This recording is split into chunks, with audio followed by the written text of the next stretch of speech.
merci à vous en studio. Encore une fois, à l'émission À découvert, nous nous apprêtons à appliquer la théorie. Je me trouve dans la maison de Buck, un jeune homme qui a réalisé ses fantasmes sexuels. Son fantasme, le triolisme, ou plus communément appelé, le tripatoire. Aujourd'hui, il va nous parler de son expérience, comment il l'a vécu et ce qu'il en retire. Suivez-moi.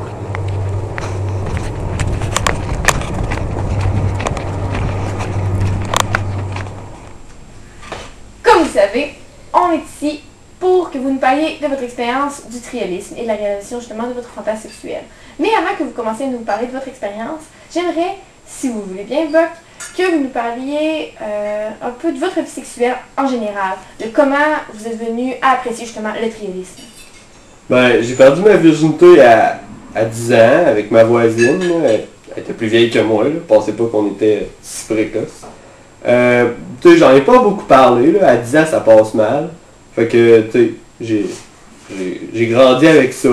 Fait que j'ai connu plus jeune la pornographie, puis, tu sais, d'autres médias qui me permettaient d'atteindre la sexualité. Puis je pense que c'est ça qui m'a un peu poussé à développer des fantasmes comme le triolisme, puis d'autres affaires comme ça, parce que, tu sais, j'ai plus eu le temps de développer mes idées, là, puis mon imagination. Très bien. Par rapport à votre première expérience du triolisme, que pouvez-vous nous en dire? Ben, c'était avec mon ex, puis une de nos amies, là. Je la connaissais pas bien, là, mais à cette heure, on se connaît. Dans le fond, on s'est rencontrés dans un restaurant, puis on a parlé de ça. On s'était dit qu'on ferait pas ça ce soir-là, mais ça a fini que... Ouais, on était allé à l'hôtel, puis ben, on l'a fait, là. Les filles étaient pas vraiment expérimentées, là. On dirait qu'ils voulaient que je leur montre comment faire, là. C'était un peu poche pour ça. Puis, tu sais, mon ex, ben, elle a dit qu'elle a bien aimé ça, là, mais elle est spéciale, là. Tu sais, en tout cas, je soupçonne d'avoir des problèmes psychologiques. Avez-vous eu des commentaires justement de ces deux partenaires? Ben, l'autre, on n'a pas vraiment parlé, là. C'est comme une sortie dans un bar, tu sais. C'est pour un soir, puis on est là pour s'amuser. Fait que j'en ai pas reparlé. On a fait comme si rien n'était. Puis pour mon ex, ben, c'est mon ex, là. Ça a peut-être mené un peu à ça. Mais, tu sais, le but, c'était de mettre du piment dans notre couple, là, puis ben, ça a mal tourné. Qu'est-ce que tu veux? Très bien. Est-ce qu'à cause de ça, vous avez gardé une image négative du triolisme? Non, j'ai envie de recommencer. La seule chose, c'est que, tu sais, après, je me suis senti genre... Tu sais, quand j'étais seul avec une autre fille, ben, je trouvais ça ordinaire, là, mais, tu sais, j'ai fait avec, puis c'est revenu à un moment donné, là.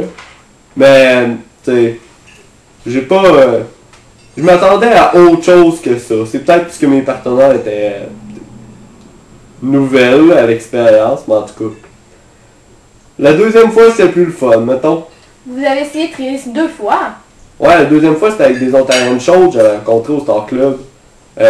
Chaude dans le sens belle, puis dans le sens saoul. Dans le fond, il avait l'air intéressé, là, il se tripotait puis tout, puis là, ben, on est allé dans un hôtel encore une fois. C'était plus le fun, là, il avait l'air vraiment d'avoir comme une passion entre les deux, là, c'était beau à voir. Puis dans le fond, ben, il était plus expérimenté, là, je me suis fait plus de fun. Mais comme la première fois, j'ai eu bien des problèmes après à revoir une relation sexuelle avec une seule partenaire. Très bien.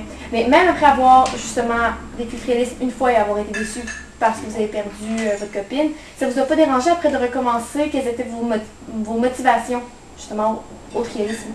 Ben tu sais, c'est une expérience le fun là. Tu sais, je voulais pas rester avec mon fantasme accompli de façon médiocre et poche. Mais c'est ça, là, je l'ai refait pour ça. Puis aussi, ben, tu dis pas non à 2 Ontariennes chaudes. Très bien. Par rapport justement à votre deuxième expérience, qu'avez-vous appris de cela? Est-ce que vous êtes resté démoralisé par la suite? Ben, encore une fois, j'étais un peu perturbé. Comme je l'ai dit tantôt, tu sais. J'avais de la misère là, tout seul, mais ouais, c'est revenu là. Mais faudrait que je me trouve d'autres fantasmes. Là, c'est important, je pense, dans la vie sexuelle de quelqu'un d'avoir des fantasmes. Ça pimente ta vie de couple, ça pimente ta vie tout seul, puis ben, vive les piments. Seriez-vous capable de dire, est-ce que vous seriez d'accord de dire que justement le fait de réaliser ses fantasmes serait peut-être négatif parce qu'après il faut s'en trouver d'autres? Ben, c'est pas négatif avoir d'autres fantasmes, mais sur le coup, tu peux être un peu démoralisé, là, puis avoir des problèmes, là. Tu sais, un gars qui bande plus quand il voit juste une fille, c'est dur pour l'ego, là. Très bien. Avez-vous d'autres choses à rajouter sur votre expérience? Ben, tu sais, si elle avait eu genre 3 filles, 4 filles, ça m'aurait pas dérangé, là. Tu sais, je me sens prêt pour ça. Par exemple, l'échangisme, je suis encore un peu perplexe, là. Tu sais, comme là, j'ai une copine, genre, on s'en parle des fois qu'il faudrait l'essayer, mais j'allais ça à son rythme, pas que ça fasse comme l'autre. Puis, tu sais, l'échangisme, je serais pas capable, là, de laisser ma blonde se faire tripoter par un autre gars. Très bien. Merci beaucoup pour toutes ces confessions. Certains spectateurs en apprendront vraiment beaucoup par rapport à ce que vous avez dit. Ben, tant mieux.